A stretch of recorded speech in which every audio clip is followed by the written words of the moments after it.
السلام عليكم العائله ديالي لا فامي العائله نزهه اركان بيو. اش خبركم؟ نتمنى ان شاء الله تكونوا بخير وعلى خير. كما كتشاهدوا ان شاء الله باذن الله انا راه باقا في البلاد، باقا في تمازيرت. اليوم باذن الله راه عندي واحد لاكوموند ديال شي ناس في ايطاليا ان شاء الله ديال اركان. كما كتشاهدوا رانا كنقادو لهم ان شاء الله، الوالده كتقادو لهم هنا باذن الله وانا جالسه حداها كنصور. ها نتوما كتشاهدوا عندي هنايا الزنين، وكما كتشاهدوا انا غادي نقرب لكم لا فيديو باش تشوفوا مزيان ان شاء الله.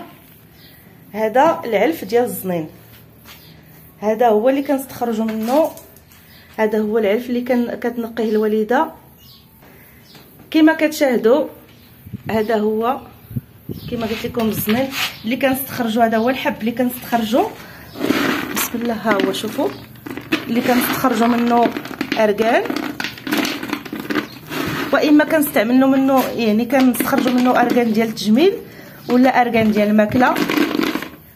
من هذا الا بغينا نديروا اركان ديال الماكله راه كنقليوه. دابا نشارك معكم ان شاء الله المراحل، والا بغينا نستخرجوا منه ديال التجميل راه كيبقى بحال هكا يعني ما كنقليوهش. وكما كتشاهدوا يعني راه صعيبه البنات في الخدمه ديالو الصراحه. هي الوالده راه مسكينه من الصباح، ها هي كتصيب كتنقي كتقاد، راه فيه الخدمه الصراحه. واللي بغات شي اركان ان شاء الله مرحبا بالجميع، واللي بغات شي اركان توصينا عليه ان شاء الله. بحثني انا مازال في البلاد. وبالنسبه لليفغيزون راه كنديروا لا ليفغيزون يعني داخل المغرب وخارج المغرب. واخا انا دابا حاليا كاينه في البلاد، ولكن بالنسبه للناس اللي باغيين لي كوموند راه كنصيفطهم لهم ان شاء الله. راه كنصيفط لهم لي كوموند ديالهم كيوصلوهم في امان الله وحفظه. وكنتمنى ان شاء الله يعجبكم هذا الفيديو البسيط في تمازيرت. والسلام عليكم ورحمه الله تعالى وبركاته. السلام عليكم الاخوان ديالي الاخوات ديالي لا فامي العائله نتاع اركان بيو. اش خبركم؟ لاباس عليكم؟ نتمنى ان شاء الله تكونوا بخير وعلى خير. كما كتشاهدوا اليوم جيت نشارك معكم ان شاء الله باذن الله طريقه الاركان كيفاش كيتخدم. والاكثريه كاينين بعض الناس كيقولوا لك علاش اركان غلا، علاش اركان غلا. هانتوما كيف كتشاهدوا الاخوات ديالي بالنسبه للاركان علاش غلا؟ لانه فيه الخدمه بزاف.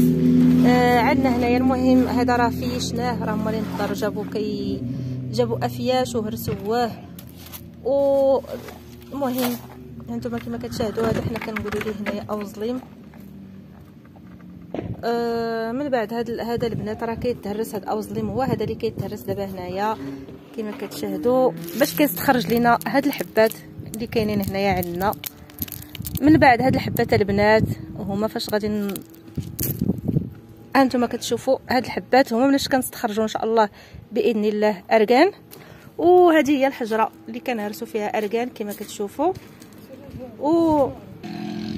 ايوا صافي دابا هذا غادي يطلقت ان شاء الله باذن الله، وغادي نستخرجوا منه الزنين اللي هو الحب ديال الاركان. وهذاك الحب ديال الاركان البنات هما اللي كنستخرجوا منه اركان ان شاء الله باذن الله. سواء بغينا اركان ديال التجميل اولا اركان ديال الماكله. وكنتمنى ان شاء الله تيسير الامور للجميع وباذن الله. واللي بغات شي اركان ديال الدار ان شاء الله ديال البلاد مرحبا والف مرحبا، وتحياتي للجميع ان شاء الله. والسلام عليكم ورحمه الله تعالى وبركاته. السلام عليكم الاخوات ديالي والاخوان ديالي لا فامي العائله نزاع اركان بيو. اش خبركم؟ لاباس عليكم؟ نتمنى ان شاء الله تكونوا بخير وعلى خير. الصراحه احسن جليسه عندي هي فهاد البليصه هادي كما كتشاهدوا هكا، فتجلسوا البنات في التراب والحجر وتشموا ريحه التراب. عرفتوا واحد الراحه نفسانيه ما نقولش لكم البنات الصراحه. المهم الناس اللي تتعجبهم الجليسه بحال هكا كما كتشاهدوا يعني في التراب، وعزيز عليهم يجلسوا بحال هكا حدا الاشجار وحدا الخضوريه.